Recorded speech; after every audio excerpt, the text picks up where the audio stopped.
If you brought in like 2 fatted cows and a goat to court your wife. Yes, that's exactly how I did that.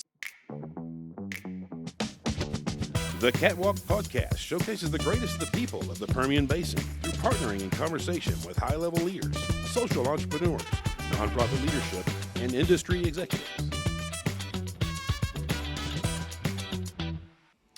Welcome, everybody, to another day of broadcast excellence on the Catwalk. I am your host, Jay Whitlow, and I'd like to tell you a little bit about our special guest that we have today. Hannah Hardin grew up in Midland, Texas, along with her 3 older sisters. She is a graduate of Midland Christian in 2013. There, Hannah was on the speech and debate team, participated in state and national competition in duet acting. Hannah also attended Hardin University in Searcy, Arkansas, where she received a Bachelor's of Arts in 2017. After graduating from Hardin, Hannah moved to Atlanta, Georgia, to pursue a professional acting career. Now, we're going to talk to her a little bit about that. And after 4 years in Atlanta, Hannah moved back to West Texas, where she became a vet tech and opened her own pet setting business. In addition, Hannah has spent some time as an equestrian horseback rider. She's been married for 4 months now, and we are so excited to welcome to our show Hannah Hardin. Elevate your operation with Performance Chemical Company, the pioneers in redefining chemical solutions for the oil and gas industry in the Permian Basin. Unveiling groundbreaking ideas since 2017, our dry chemistry plant stands as a testament to innovation. Our products and services revolutionize water treatment, production, midstream, and saltwater disposals. We're your strategic partners in optimizing investments, slashing operating expenses. Performance Chemical Company. How you get there matters. Welcome back to the Catwalk. So grateful that you're joining with us. I'm your host, Jay Whitlow. Sitting straight across from me is the great Chris Stegall. Chris, what's up? Not a lot. How are you? I'm doing well. How was Easter? Good and lazy. You? Did you do anything? Not a thing. You didn't hunt any eggs? No. I tried to get my wife to let me hide eggs around the house and have her do an egg hunt when she woke up Sunday morning. Brilliant. She was against it. She was. She was That's crazy. And her biggest argument was, I don't have a basket. I was like, I'll buy you a basket.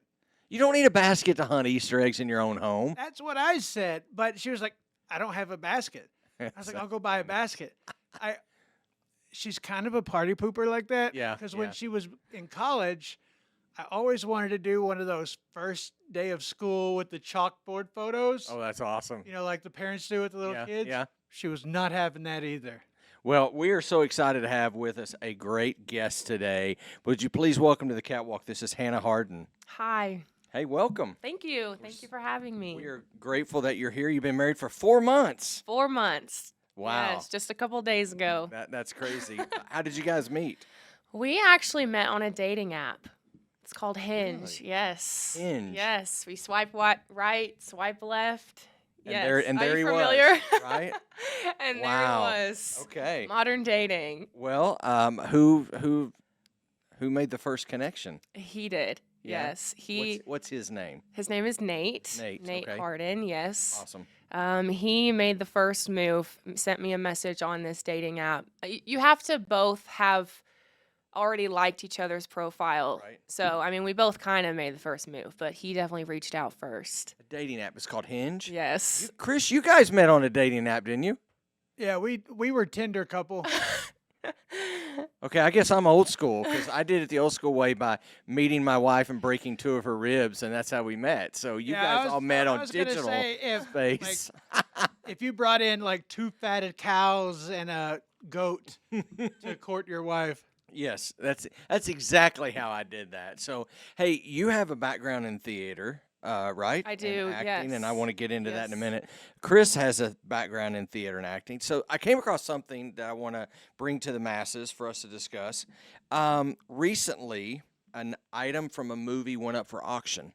So are you familiar with the 1997 blockbuster Titanic?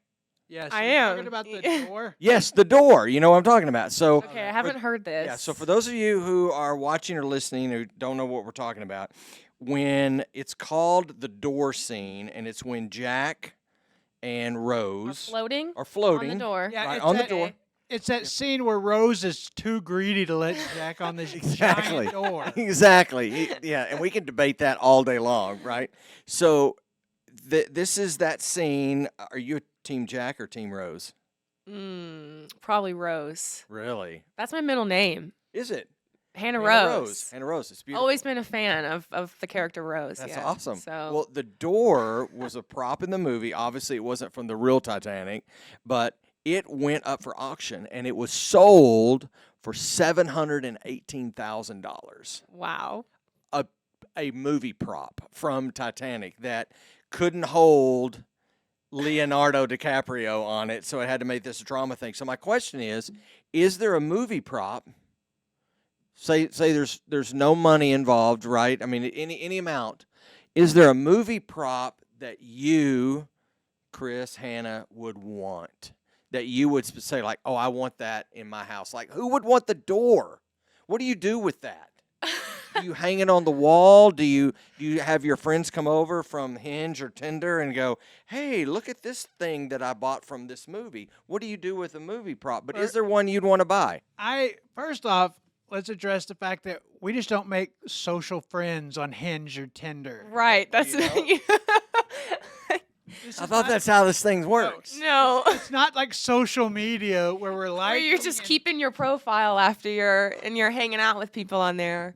Yeah. No. I thought that's what you do on No. those I'm things. sorry, but if my wife walked into the room and I'm still swiping on people on Tinder and she's like, "What are you doing?"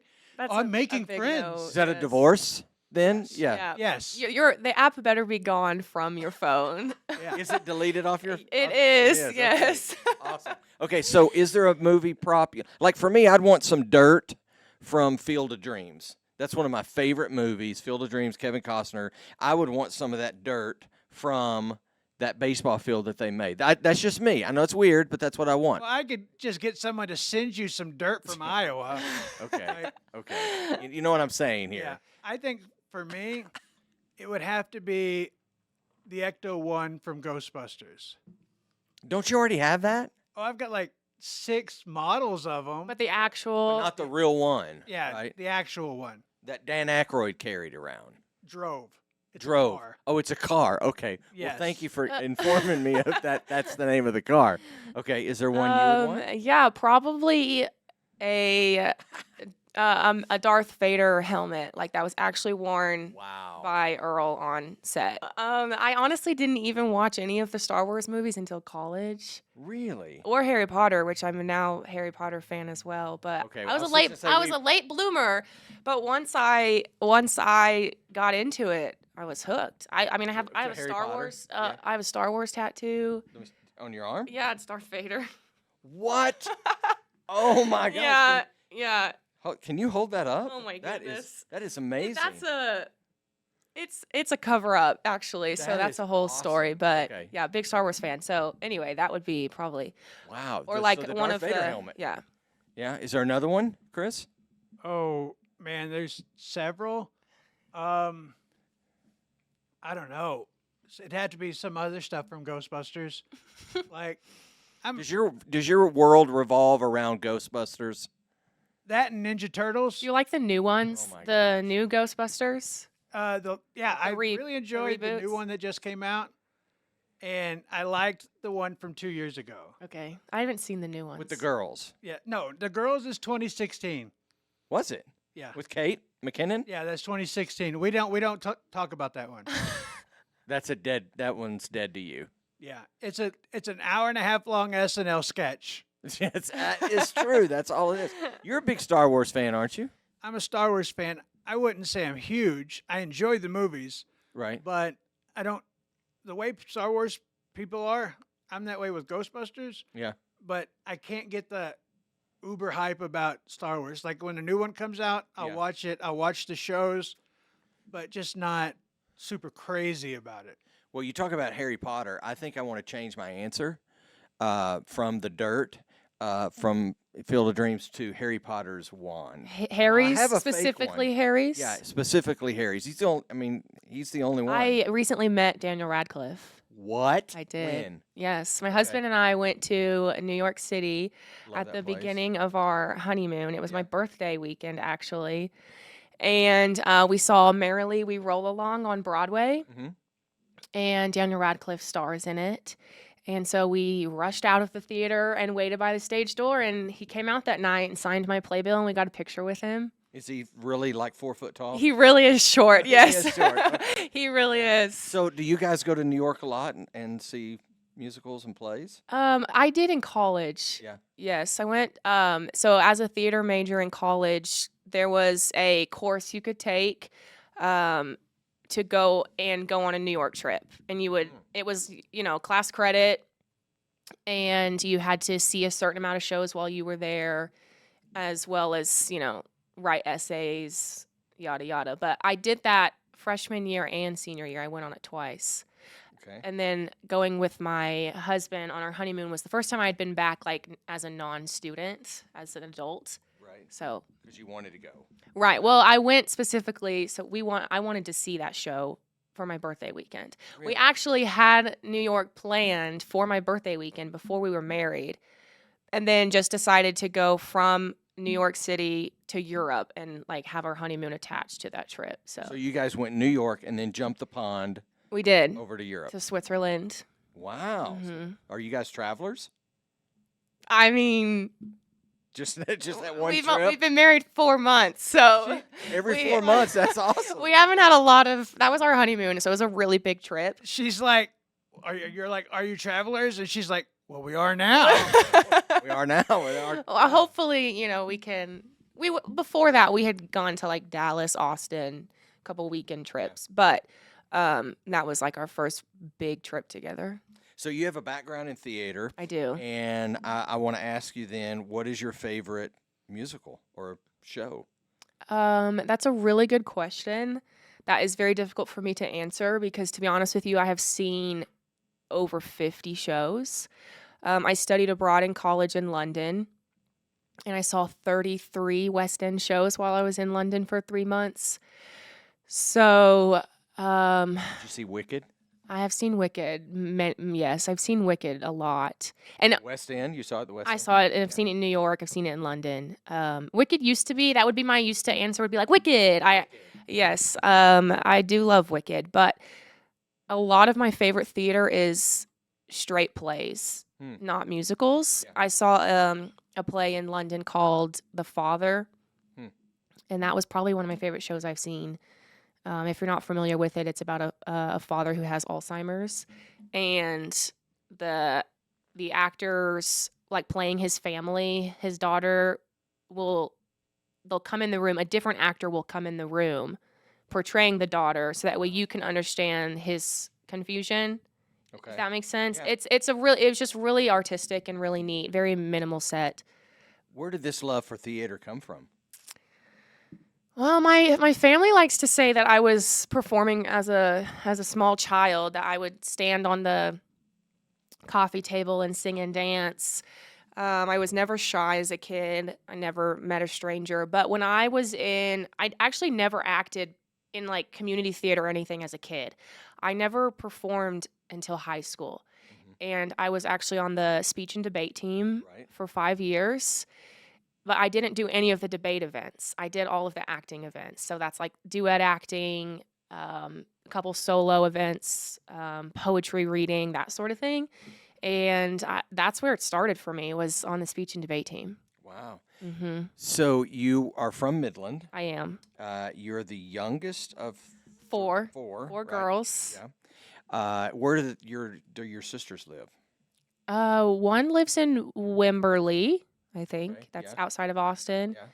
That's the oldest. And then one lives in the Dallas area, and then one lives here in Midland as well. Okay. So you went to Midland Christian. I did. You were at the state competitions for duet acting Yes. and nationals, I think. I did. I went to nationals. It was in California, really? in San Francisco. My duet partner and I qualified, and we went to nationals. And I think we were 9th. That's We made it good. to semifinals. I think we ended up being 9th Okay. in the nation. And you say your parents or your family said that you started this love for theater as a little girl Yes. and child Yes. and everything. So were your other sisters the same way? Or? No. My sisters were all very shy. Typically, most of them were shy. Okay. So we had like magazine sales in school, growing up, and you would go around to people's doors and you would, try to sell magazines. There would be like forms for them to fill out. Right. And it was a very competitive thing at our school. You would get prizes for the most. This was like a fundraising thing at the school. Anyway, we would go around door to door to sell magazines, and my sisters, I was the youngest. I'm like, and my sisters would be like, you go. They would like push me to ring the doorbell because they were not like, they were shy. I was never like shy or hesitant to talk to somebody. So you would just sell the magazine. I am Hannah. Like, they would get yeah. They would get credit They would for get the it. credit for Yeah, it. I would sell theirs and mine. You would do that. Pretty much. Okay, so you left high school and went to Searcy Searcy, Arkansas. at Yes, sir. Hardin. I did. And tell me about college life. I loved college. I was a theater major in college. So, when people were taking really hard science classes or math classes, I was crawling around on the floor, pretending to be an animal or something. Like, these were my classes, like movement classes, children's theater, directing. I really, really look back on my college experience fondly. I met some of my greatest mentors through college, and one of my professors and mentors there, he actually officiated my wedding a couple months ago. He had never done one before, so he had to get ordained and everything. So yeah, I really loved college. I love being a student. I love being in school, and yeah, it was just a lot of fun. It was a lot of fun. You graduated with a BA A BA in theater. in theater. Mhm. Right. And then according to your bio, you left after graduation and went to Atlanta I did.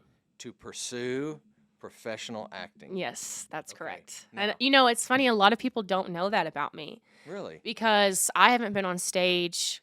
Like, the people in my life now, like even my husband, he's never seen me act. Like, people who have been in my life more recently, I've been more involved with animals and stuff, but Right. they don't even know that acting was like the biggest part of my life because I don't do it really anymore. Right. But yes, I as soon as I graduated that September, that fall, I was on my way to Atlanta with my cars packed. All right. I my want car. to get into that. Oh, Okay. your cars. My you had one, several. my one car. Okay. Was that the first car you ever owned? No, my first car was a 1967 Volkswagen Bug, and that was not. What color was it was this? red. It was yes, Slug bug? yes. So 1967. Yeah. Wow. Did you have a name for it? I think I called it Bah Humbug. That's brilliant. Yeah. Humbug. Okay, so you're in your car, you're headed to pursue this. Yes. That's what I want to unpack. But first off, I want to give everybody who doesn't know that you're an actor or an actress, is there a favorite line from a show Oh, no. that No, you no, could no. recite for us real quick? Oh man, no! Don't put me on the spot like that. Actors should be able to, I'm really rusty, Jay. Okay, right, on the spot, be able to. improv was never my thing. I really like to be well rehearsed and well scripted. That's why you're To so be good. completely honest, Yeah. I really improv classes made me want to throw up. Like, Really? and I didn't like comedy. Like I was never in a comedy. Mhm. Like I never performed in comedies. I was always cast in dramas. I was dying characters a lot, sick characters, like super dramatic. My mom would see my shows and be like, when am I ever going to see you not die? Like, it was always, so no, Yeah. I'm not good at being put on the spot. My daughter is on her way today to New York. She's auditioning for the Rockettes.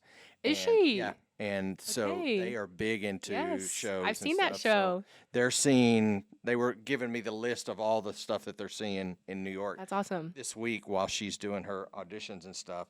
I've seen Tell her I said break a leg. a lot of people say that. I'm like, if you're dancing, you don't want to You break don't a say it in leg. dancing. Well, I don't know if you say it, but you It's- don't want to break a leg. Well, of course, if you're dancing, it's so. just that's what you say for live performers. Right. And so I'm excited for her to be able to do that. I've seen Wicked in London. What year did you see it? 2015 that was when I was in London. I'd seen it before that in New York 2013. Too. Yeah. All right. So Atlanta. in your bio, you said there's a lot to talk about that section of your life. So what happened? Oh man. Atlanta honestly was very traumatic for me. I don't really look back on my time in Atlanta with anything positive other than I grew and learned a lot. I just had a lot of really difficult things happen to me when I lived there, and I was very stubborn and determined to make it work. Right? So I was supposed to move there with a friend from college, a really good friend of mine, and we had we had an apartment together with a deposit. Like, we had planned for a very long time, for months, of moving there together. And the day before we were supposed to get in the car and leave, my friend informed me they were no longer moving to Atlanta. Wow. So I had a decision to make, whether I was going to go by myself or, just stay home. And I had already decided that that's what I was going to do. So from the very, very beginning, Atlanta was very challenging. When I moved there, ended up sleeping on someone's couch for several months. Excuse me. I moved probably a total of 11 times. Really? In my time in Atlanta. I had a really hard time finding stability. I had, 3 jobs at a time at one point, just to try to afford to live there and stay there. And I ended up being in a really toxic relationship while I was there as well for 3 years. I was in a very toxic relationship. And through all of that, I just, I was really in a really, really, really bad place. But so many people kind of made me feel like, oh, well, what's your fallback plan? Like, you're not going to make acting work. So I was really stubborn and was like, no, I'm going to make this work because this is what I said I was going to do. And I was there for 4 long, hard years of just like job after job after job, moving because, I would crash at someone's place here for an amount of time, and then they'd say, you got to go. And then I would end up here. And it was really, looking back on it, like, pretty crazy that I stuck it out for as long as I did. My acting classes were great though. I did have an agent while I was there. I got to do some really cool auditions. I was in acting class like multiple times a week at a studio. I had great acting coaches who I still just think the world of while I was there. And then, I was there during COVID. So that was really challenging as an actor because all production stopped. And we would go a year without getting an audition from our agent, whereas before you'd get multiple auditions a month. So, it was hard. So if in that time, so let me kind of relate to you on that one. I moved out of college to New York City, Okay. and I was pursuing the TV side of things. Okay. Like the production. Right. Right? Sure. And it was difficult. I couch hopped for a couple months, Mm-hmm. ended up moving into an apartment with 6 other dudes.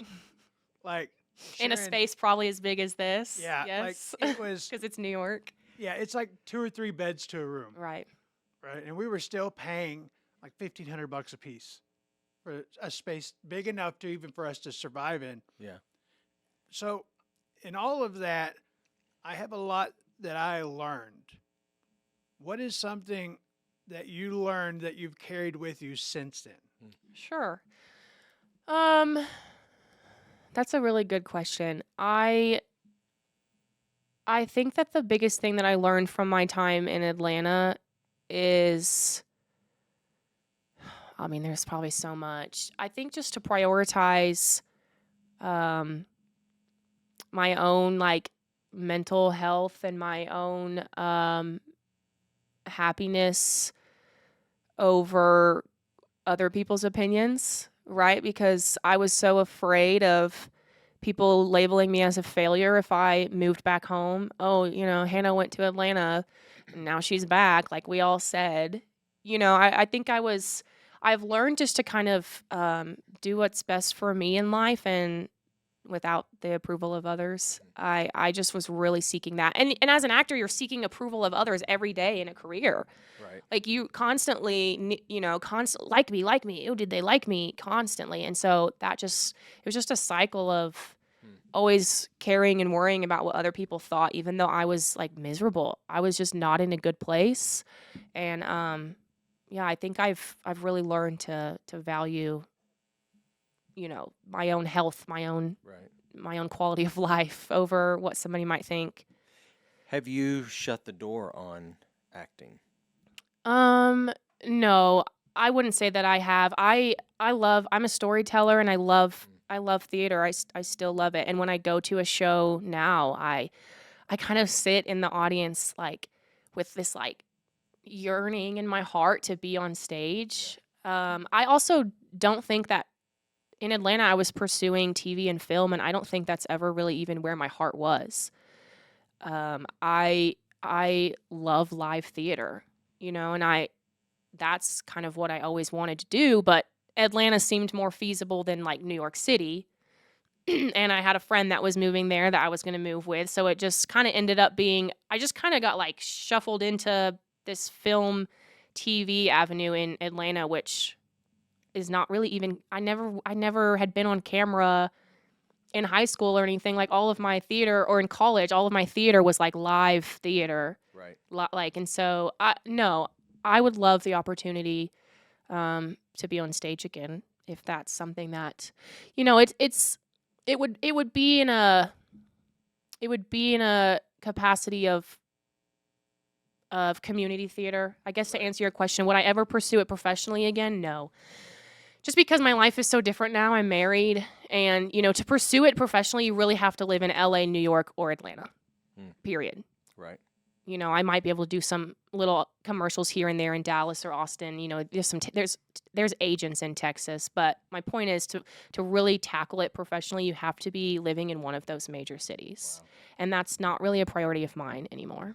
Did you, by chance, ever land anything, even the smallest of parts, while you were there? I did. A couple things. I was on a prank show on MTV with Pauly Duel. Is that his name? Pauly Shore? No, Pauly.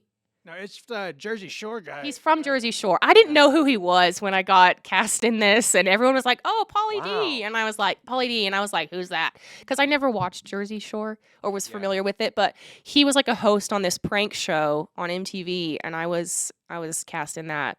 So that was a lot of fun. Wow. Yeah, it was like a hidden camera show where the person being pranked truly had no idea.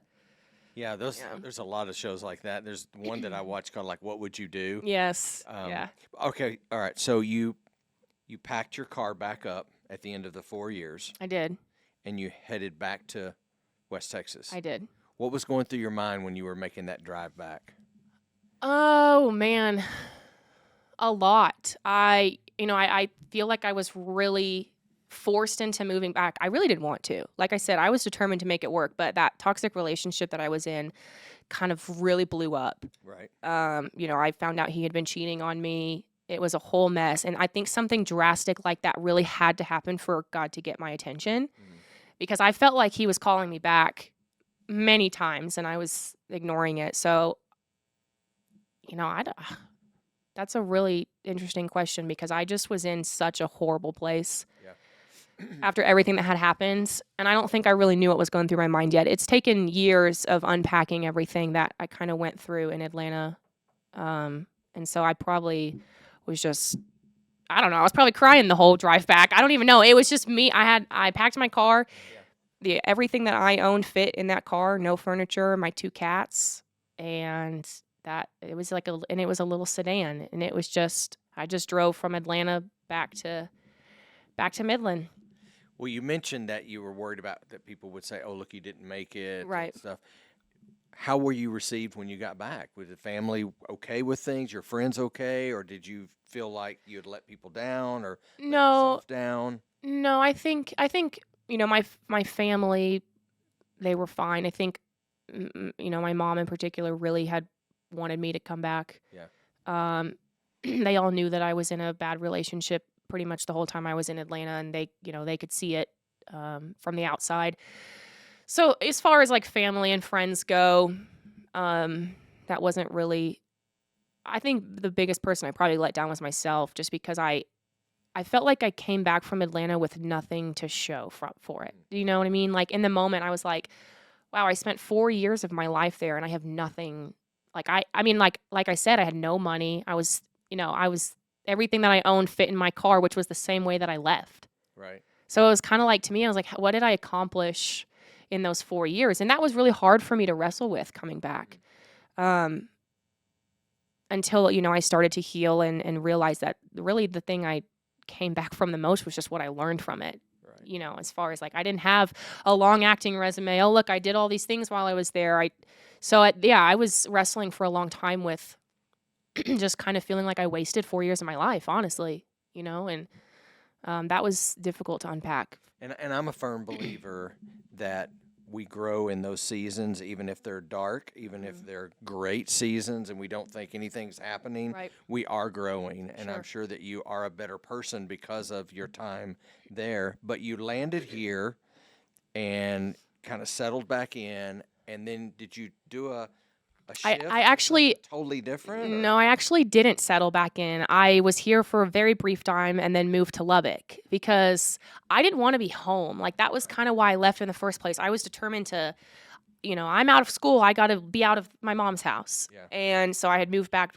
briefly, and then I was Spread like, your wings. and then I was like, I'm gone again. I was a runner. I mean, I'm going to be honest. Like, I was always running from things. Like, if I didn't feel good in any moment, I would just start over.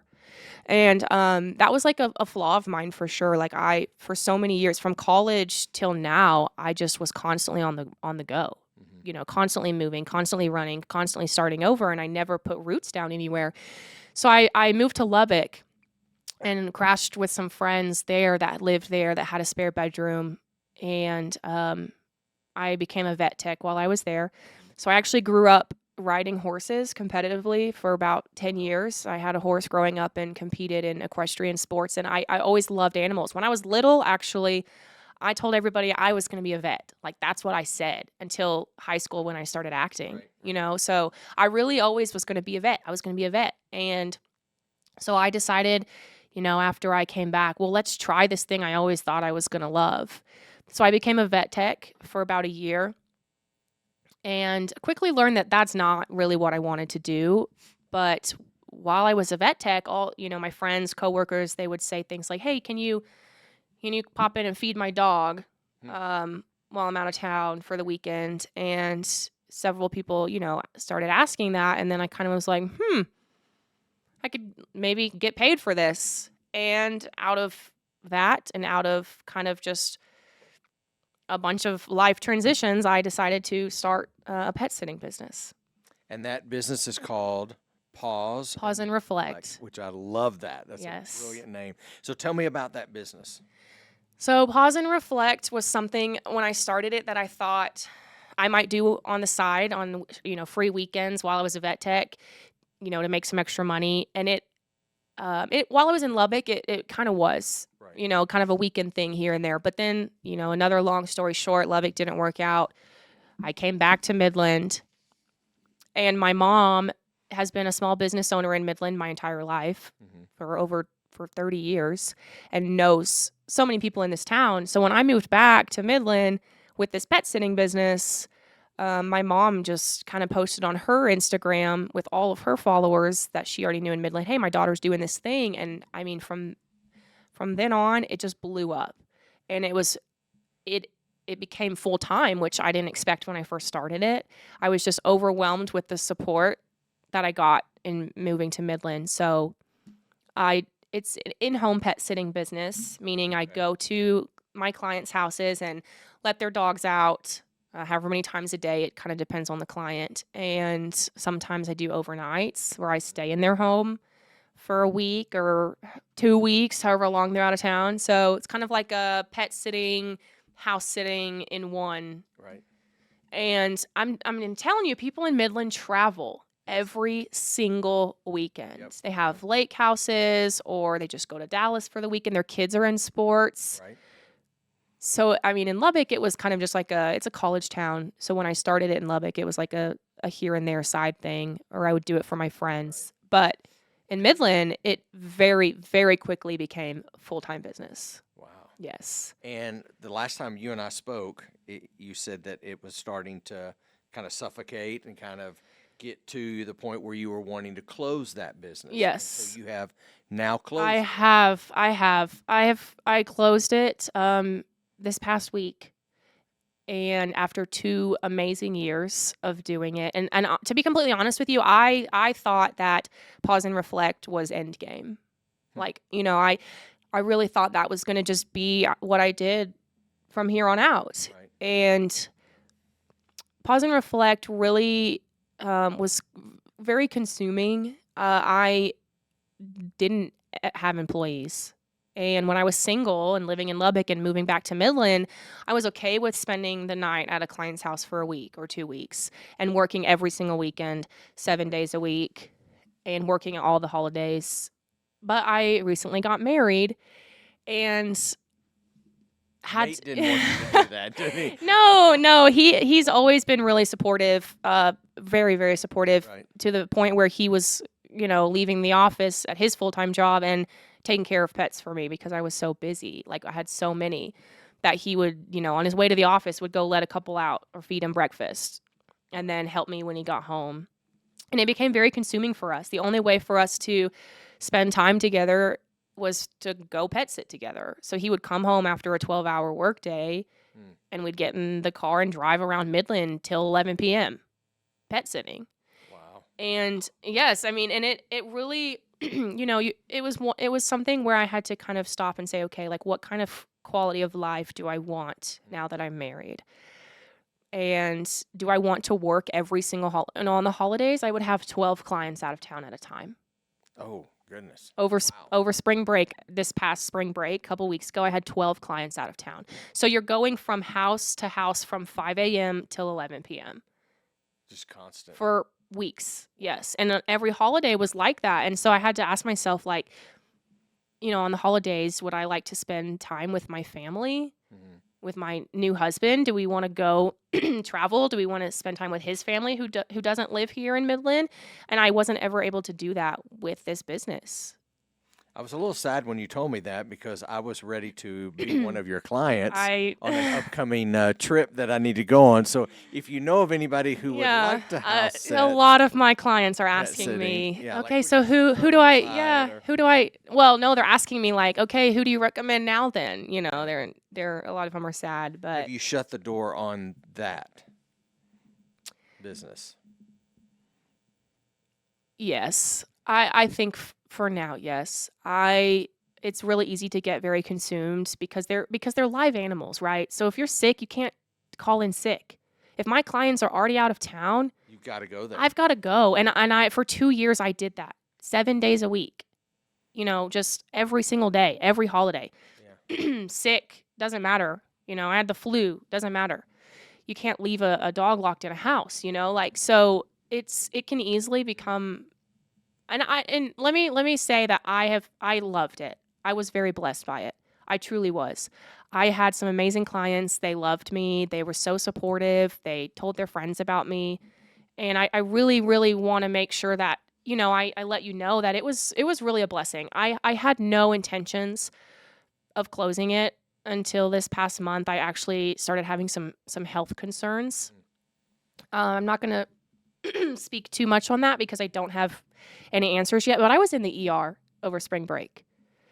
And what? I went 3 times. I went to, the ER by ambulance once in the middle of the night, and the other 2 times I was at the emergency clinic, 24-hour walk-in clinic, while I had 12 clients out of town. And so, my Nate, my husband, I wouldn't have been able to do that without him. Yeah. How did you manage? Yeah, I mean, I was in the ER from 11 p.m. to 4 a.m. and then at 5 a.m. we had to start feeding and letting dogs out again. So it really, I think that it was kind of another one of those things where God just kind of has to like hit me really hard. I think I just go so much in life, and he kind of had to really get my attention and be like, you need to slow down. You need to slow down. And we're still looking for answers. I'm seeing doctors, but I think without that, I didn't really have any idea, like any thought to close it before. And I kind of had to stop and say, okay, what kind of life do I want to live? Like, I need to slow down. I want to spend time with family. Life is short. I'm not resting. My body is exhausted. And that it really took me getting sick to kind of be like, whoa, this is a lot. That's God's way of slowing you down. Because you seem to be, Hannah, from the stories you're sharing, which are just amazing, and you are an amazing, fascinating person, that you do throw everything into it. When you say, I'm going to go to Atlanta and be an actor, I'm going to do that. And I'm going to pet sit and I'm going to be an entrepreneur and start this business, and it will be successful to the point where you burn yourself out. I do. Or you wear yourself down. Yeah, and I think that in every season of life there is something to learn, and that's what I'm learning right now in this season of closing, pause, and reflect, is how to put yourself all in and be all invested in something, but with boundaries. And I've never, and I think I would want people to know that, like, you're not a quitter. I'm not a quitter. And I don't really care if people think that I am. I really, truly believe that God brings you in and out of seasons of life. And Pause and Reflect was a beautiful season of life. But I am in a totally different place than I was 2 years ago when I was living in Lubbock, fresh out of Atlanta, had started that business. And my priorities in life are different. And I think you're right. Like, I really have to learn to, yes, you can be all in and really invest all of your time and energy into something, but you've got to have boundaries. And I didn't have healthy boundaries with Pause and Reflect. Wow. I didn't like saying no to my clients, because as soon as you say no, they have to find somebody else. Are they going to come back to you? I mean, I said yes for 2 years at the expense of my quality of life. Saying no is very hard. It is, yes. I am like you in a lot of ways. Yes. I feel like when I say no, I have failed that person that I'm having that conversation with. And you grow to respect those people. I really enjoyed my clients. And so when they needed my help, I didn't want to say no. Like, I wanted to help them. Yeah. And I think God's trying to teach me boundaries and just rest. I really think that he was onto something, when he rested on the seventh day. I think that restoration is important, and it's something that I haven't done. I don't know if I've really truly valued restoration since I got out of college. For a decade, I've been on the move. Go. Yeah. So is rest next for you, or is it just being a wife next for you? What is next for you? Do you have an idea, or do you want to say, you know what? I don't want to have any. I don't. For the first time in my agenda. life right now, I don't have a plan. Yeah. Other than figuring out what's going on with my health, number one. Sure. And then from there, I really don't know what's next. I would like to get more involved in the community. I really want to get back into theater. I would love to be involved in Midland Community Theater, or maybe audition for some shows. I don't know. That's just me spitballing ideas off the top of my head. But right now, as far as like a job, or I don't know. And I feel like a lot of peace about that. Honestly, I really do. I've always just kind of been like, okay, what's next? I'm going to start the next thing. I've had multiple jobs at a time, and I just need to like enjoy being newly married. Yeah. And enjoy time with loved ones, and enjoy taking days off and resting. I was going to ask if you felt like that is a scary place to be. No, I for the first time in my life, maybe I don't feel scared by it. I actually feel a lot of peace about closing, pause, and reflect, and about not really knowing what's next. I think that for so long I've kind of tried to figure it out on my own. I've always had a plan. I've always been on to the next thing or moved to the next place.